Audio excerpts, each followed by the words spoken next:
Following program is rated TVMA for mature audiences only. I tried to tell them not to curse, but it happens. I don't ever slow up, no I don't take shit. I got no love for the fakeness. If you wanna play tough and wanna hate this, I'll always show up. I don't ever slow up, no I don't take shit. I got no love for the fakeness. If you wanna play tough and wanna hate this, I'll always show up and make a statement. I don't ever slow up, no I don't take shit. I got no love for the fakeness. If you wanna play tough and wanna hate this, I'll always show up and make a statement. Everything I do so instinctive and so passionate. Every word I move so descriptive like an adjective. I got a vendetta against people who patented being negative when you should be getting after it. I got facts over tracks, this and that spit. Welcome back. It's your guy Dan the Statement, and this is your Monday Night Raw review for April the 14th, 2025. We are on the road to WrestleMania. This was the final Raw before WrestleMania. And I have to be honest, this year's road to WrestleMania, WWE has put it in cruise control for most of the build of this PLE. This is our Super Bowl of the year, you know. This is supposed to be balls to the walls. All the cool shit happens. Did Raw compare? No, but it was a decent Raw.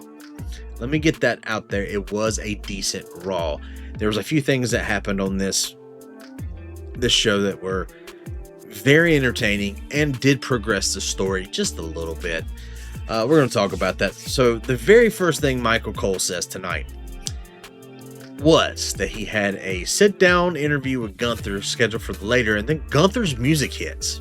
So Gunther took it upon himself not to wait till later, just to come down there. He told Michael Cole, get in the ring, and Michael Cole started asking his basic, interview questions, and Gunther looked shook. He looked very shook, but he was very, very, very certain of what he was saying. Don't matter how much confidence you have, eat all your friends what you want, eat all your fans what you want. No matter what, the ending is going to be the same. I'm walking out with WrestleMania, retaining my title. Gunther looked shook. He looked pissed. He also looked a little scared. I am intrigued with this match, but I wasn't intrigued with this match until Jimmy got involved. Just saying.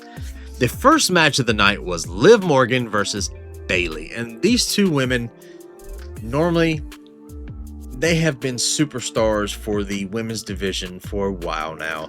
Liv's been on a 2-year run, almost 3-year run. She should win Female Superstar of the Year, and hands down. She should also win, the social media for female. I think Chelsea Green's the only one that has been nominated for that. But she's been on a great, great run. Bayley is the new Natalya. She's been there. She's the women's locker room leader. That should tell you had high caliber females. Did the match deliver? Yes, it did. Were there some slip ups? Of course there were. I mean, it's live television. Things are going to happen. We used to call them botches a lot. And yeah, there was a few botches, but you know what? It was all right. Bayley won this match. And usually on a PLE, if you fight your opponents beforehand and you lose to your opponent, you're probably going to win on the PLE. If you win against them, you're probably going to lose on the PLE. Just the way WWE has done it in the past. Now, can you say that's going to be the same? No. But we'll talk about WrestleMania in another video. Our predictions are going to be in a different video. Second match of the night, we had Rey Mysterio versus Julius Creed. The entire American Made came down. Chad Gable and the crew came down. LWO was in the building. You had Iguana Lee, Dragon Lee. You had the rest of the guys. And people kept getting involved, so the ref threw everyone out from ringside. So that just left Julius and Rey, and they had a decent match. This is not what this was about. This was just about building a story, and of course, everyone get thrown out.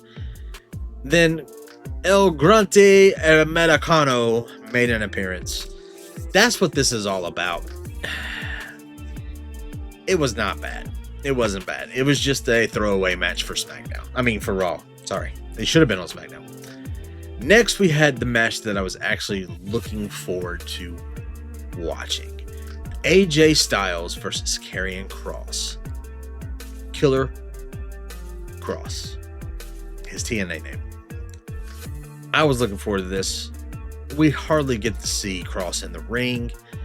I am a fan of his. I love his character work that he's doing right now. He is Mr. Sinister of the WWE. This man brings mayhem. He's like that guy. He's like sitting there just making chaos happen, and I love it. They put on a pretty good match. These guys have fought before, but it's been a while, and they let Kross do his thing. He was talking shit. He was saying funny shit. He was talking shit.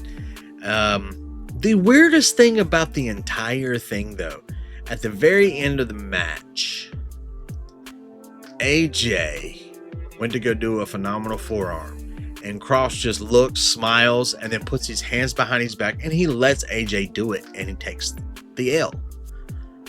Was this part of his plan? Yes, Mr. Sinister never has not have a part of the plan work out. This year, Kross's contract is up this year, and I hope that WWE picks him up or lets him go back to TNA and let him have an historic run on TNA. But I like Karrion Kross. I like him on my TV, on WWE. I wish they would give him better storylines, inside the ring feuds and stuff like that. But his social media has been crazy. He has been in almost every background of every drama that's been on the show. I love it. Of course, AJ Styles got the win, and Logan Paul came out. And Logan Paul does his normal shtick, and he hit AJ with the right hand and the pulverizer. I love the look of the move. Not a fan of the name. Look, I am not a fan of Logan Paul, but when the guy... Here's the thing. When you get someone who's that athletic that comes into a sport, who has no business being in that sport, but then actually does phenomenal in the ring, no pun intended to AJ, he's a good wrestler. He's proven people wrong, but I don't like his character. I don't like the human being.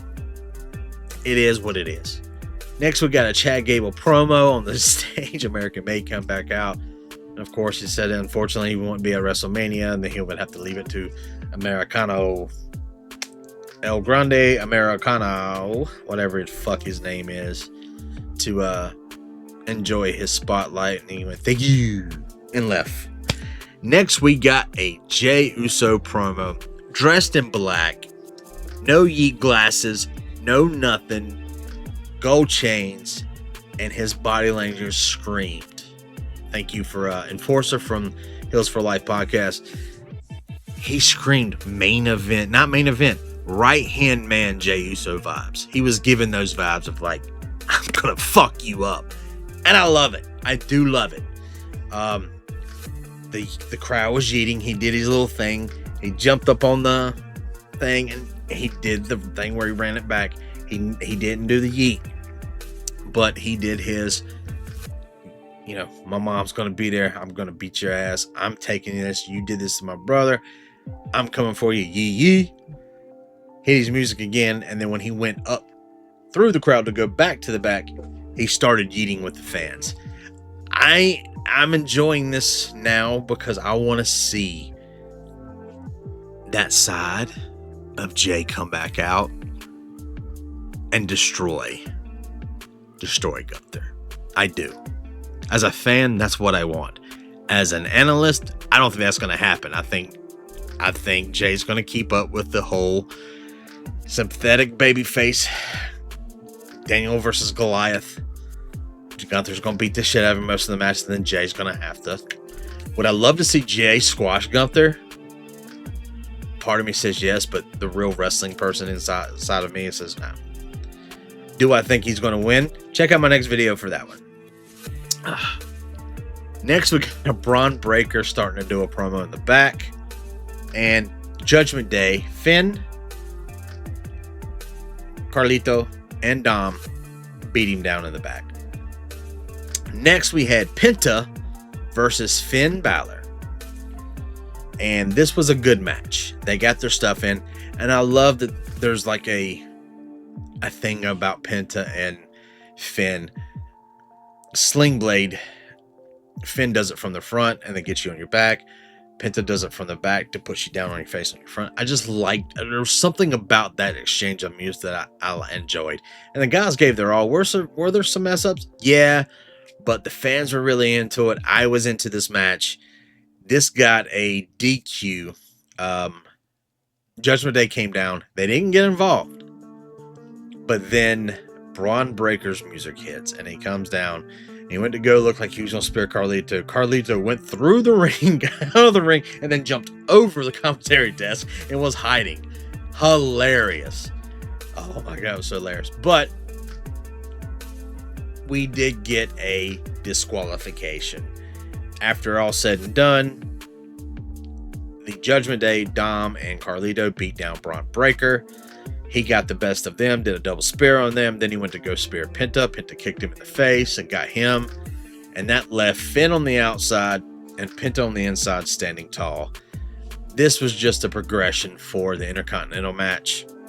All four members were out there. So it was good to see that interaction. And then I forgot how fast Raw can go when it's entertaining. We finally get what we've been waiting for. So early in the show, Paul Heyman is seen in the back, calling Roman Reigns, hanging out in the parking garage. Finally, he's just sitting on some scaffold, just like, and then Punk walks up with a cup of coffee. You look stressed, Paul. Look me in my eyes. Are you okay?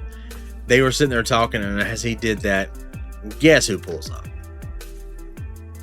Roman Reigns. And of course, he looks at Punk and Heyman, has that look like, and then walks towards the ring. Heyman like a little lap dog followed behind him. Earlier in the day, there was an interview that was dropped, a video was dropped by Roman Reigns, and his final tagline in that thing was, just like Austin 3:16, don't trust anybody. Roman comes out, does his stick, one's to the air. I acknowledge you, my tribal chief. Heyman's there with the mic. He goes to hand it to him. Roman walks past him, bumps his shoulder, grabs his own mic, and then does his normal, acknowledge me. And then he basically starts talking to Paul. And the fans are in the background saying, you fucked up. You fucked up. And he's like, I haven't betrayed you. And he's trying to talk to Roman, and he gets cut off. Paul Heyman's such a great actor. Then we hear, burn it down. Seth Rollins comes out dressed in all black in a leather version of his Shield gear to a point. He's got his long leather vest with a bunch of pockets on it, like a tactical pockets, but it's baggy. And he's wearing baggy-ish jeans like we used to wear when you were skaters back in the day. And they just have like loops and belt buckles all around them, and wearing boots, all in black. Another little Easter egg for you guys. Anytime you see Seth Rollins come out, look at the Tron, look at his lighting, and then the graphic of his name. They always match it to his outfit. Whatever color he's wearing, they match it. Just a little Easter egg. I know I've said it before, but people still are amazed that as soon as I say that, and I can't remember where I heard it from. So it's not me originally saying, oh, it was me. No, I heard it from somewhere and just never thought about it. And then all of a sudden, it popped the back of my head, and I've been saying it. People are like, holy crap. I'm like, yep, that's how we do. Seth comes down, and he basically tells Roman, it's got to be me to put you down, to save this company, to save this business from people like Punk and yourself. I am the chosen one, pretty much. And then he's basically got into Roman's ear and was basically saying, Paul, don't trust him. He's going to stab you in the back the first chance he gets, because him and Punk are friends. It was a choice. The favors are a choice. He doesn't have to fulfill those favors, but it is a choice. Just like I made a choice not to curb stomp his head in last week. It was a choice. So Roman says, you know what? He's right. So they start getting back and forth. Him and Seth get into it. Seth gets out. Basically, Roman pushes him out, beats him up a little, pushes him out. And then he looks at Paul after Paul was laughing. And then Roman pie-faced him and threw him on the ground. But as soon as Paul hit the ground, CM Punk runs down to the ring, beats up on Roman, sitting there talking to Paul, turns around, Roman gives him a spear, and then just like back in the day, Seth Rollins is behind Roman Reigns with a steel chair and hits him in the back, replaying that time that he stabbed him in the back. During his promo, he did say, "I'm what's best for business." That gave me that old Shield vibe. So that's what we end the show on. Paul's laying down on the ground looking up at Seth. Punk has been curb stomped. Rollins did curb stomp both Punk and Roman. And that's what we get. We get Roman and Punk laying on the ground.